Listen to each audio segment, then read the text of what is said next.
Nate the Great and the Big Sniff. Chapter 1 The Long Wait. My name is Nate the Great. I'm a detective. My dog Sludge is a detective too.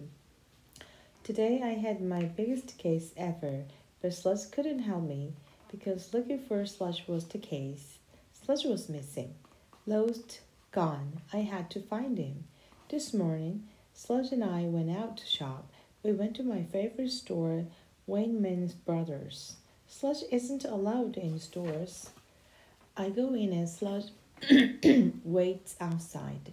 Sludge is great at waiting. He likes to watch people go by. He always finds a few he likes to sniff. I'm going to buy one thing, I said to Sludge. I will be back. I'll be back right back. I will be right back. Sludge wagged his tail and sat down. I like into the store. I was looking for a present for Sludge. I went straight to the pet department. I found a nice dog bowl and a dog line of people. They were all waiting to buy things. I went to the end of the line. Then I made the grade counted. I was waiter number 21. I could grow old waiting in this line. The seasons could change, the world could change, pancakes could disappear, and Slush would still be waiting. I put down the bowl. I walked away. I went outside. Slush was gone. Chapter 2 Sleepy Sloppy Dog. I looked for Sludge. I saw big puddles. The air smelled of rain. Sludge, I called. Oof! I heard a dog bark. I turned around. Annie and her dog Fang were standing there. Fang is big and scary. Today his teeth were wet and gleaming. Are you looking for Sludge? Annie asked. I saw him sitting out here. He started to rain. It started to rain. Sludge got wet and drippy and sloppy. He moved closer to the store. So where is he? I asked. And he pointed. He sat down on the thing that opens the store door, she said. The door opened. Sludge looked surprised. He walked into the store. He walked in? I asked. Then what? Sludge shook himself off. He sat down and waited. For you, I guess. A sales lady came over with a towel. She started to wipe him off. Then another sales lady yelled at him, You're not a shopper. You have no money. Leave. She grabbed Sludge, but he slipped away. You sleepy, sloppy dog. She yelled after him. Then what happened? I asked. Sludge ran into the hat department. I couldn't see him anymore. So Fang and I went after him, but the mean lady stopped us. She looked at Fang and said, Too many teeth, bad breed, and no money, out. Then what? Fang growled at her. She screamed and stepped back. I took Fang outside. A minute later, you came alone. You missed the Sludge. I must go to the hat department, I said.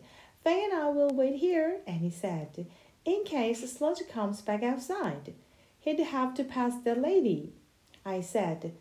Sometimes Sludge is brave, but not that brave. Well, Fang is.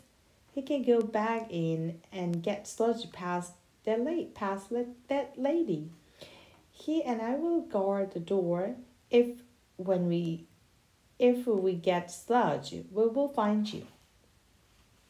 Chapter 3 Hats on and Underwear. I made the great rush the bag into the store.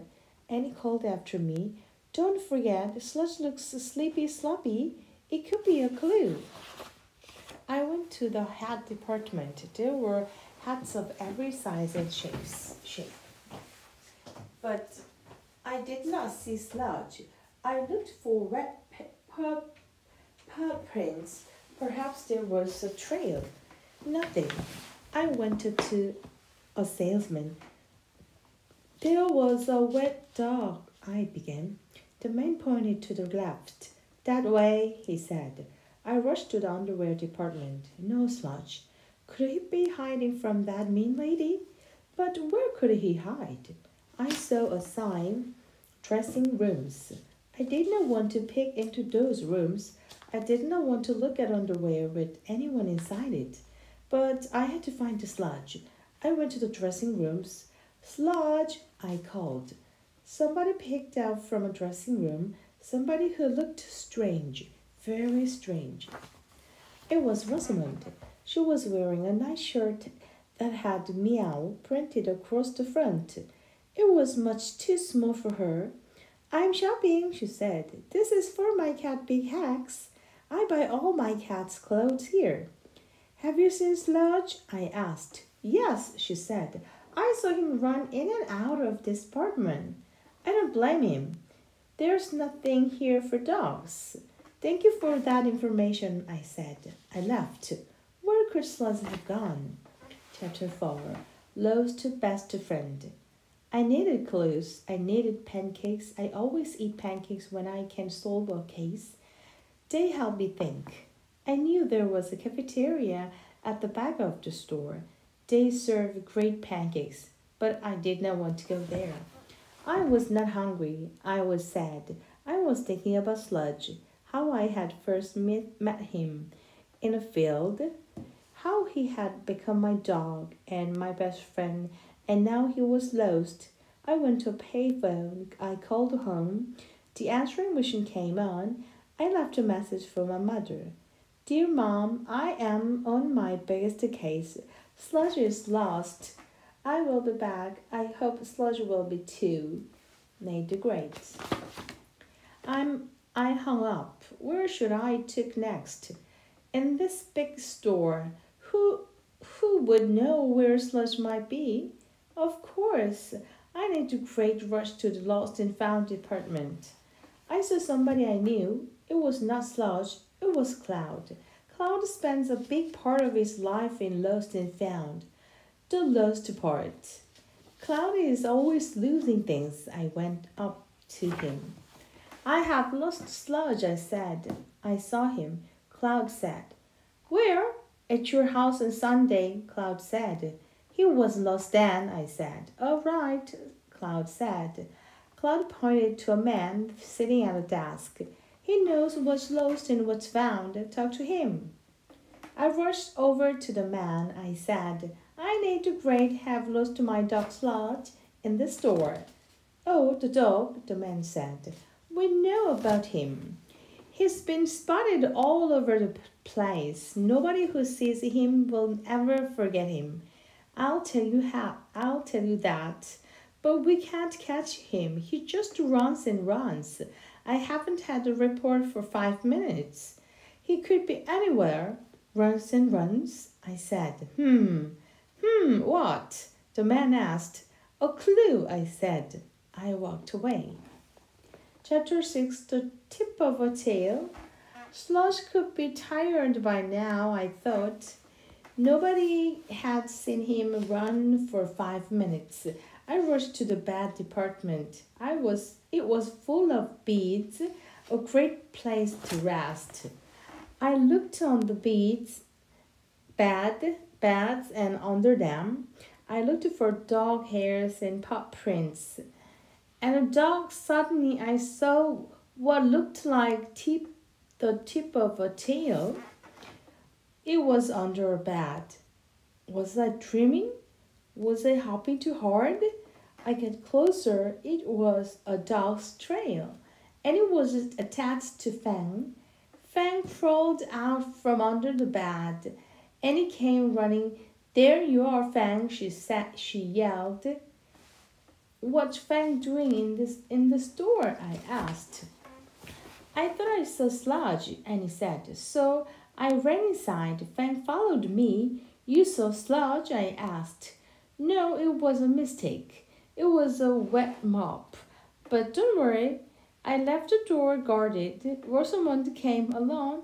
She's standing there with a big whistle. A whistle? Yes, she said. Every guard should have one. I sat down on the bed. So Fang is the dog who's been running around those, I said. and scratching the customers, and said, I made the grate was sunk. I should have guessed that the running dog was a Fang. The man said that nobody was so he would ever forget him. I should have known that was a clue. The kind of clue I did not want to hear. Chapter 7 Think Like a Dog. Annie and Fang laughed. I made the grate lay down on the bed. I was tired. I had used my feet too much and my head too small. I had to think where would a dog go in the store. Suddenly, I had the answer. Kibbles, leashes, bowls, doghouse, bones, where the good stuff was. I rushed back to the pet department. I counted 11 people still in the line, but Sludge wasn't one of them. I went to the dog food, no Sludge. I went to the dog toys, no Sludge. I went to the dog house. Maybe Sludge would be asleep inside. I looked in every one of them. No Sludge. Maybe Sludge had been here and left. I walked up to the head of the line. Excuse me, I said to the man behind the counter. I am in a hurry. I am on a big case. I am looking for a wet dog, a slippy sloppy dog. A slippy sloppy dog, he said. And it has a trail, right? I nodded. Far? Of course. And it barks? Yes, the man chuckled. Nice try, he said. But if you want to buy something, you have to go to the end of the line. I remember you when you were number 21.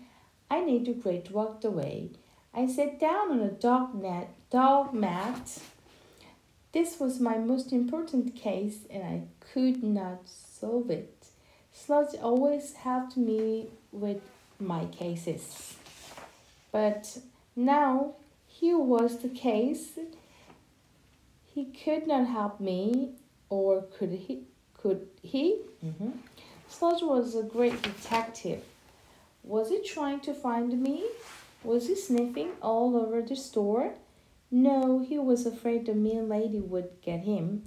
He had to hide, but he had to find me too. How could he do both things? Suddenly, I made a great had an answer. Certainly, I knew where Sludge had to be. Chapter 8 A Flower Trail. I rushed to the back of the store, to the cafeteria, where the pancakes are. People were sitting and eating.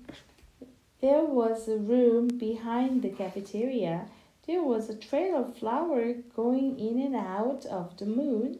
It was a trail of white paw prints. The door of the room was partway open. I looked around. No one was watching me. I crept into the room. It was a storeroom. There were boxes and cans and jars and sacks. Sitting on the torn sack of flour was Sludge. He was sniffing. He rushed toward me. He gave me a big sniff. Then he wagged his tail and he licked me all over.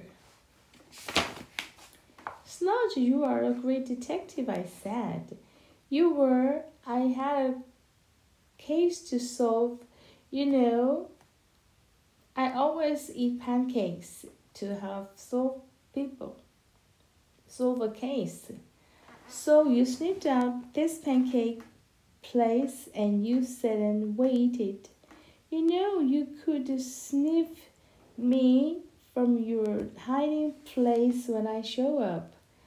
And that's what you did. Sludge looked proud. This had been his biggest case too. I looked at the trail of flower paw prints. Did Sludge leave it on purpose? Or did it just happen to happen? I would never knew. But I didn't care. I only cared that I had found a sludge, or he had found me, whatever. I said, we both deserve a treat to wait here. I went back to the cafeteria. 5 pancakes to go, I said. And a bone. I need to grate and sludge sat on the torn sack of flour and ate the best make we had ever had.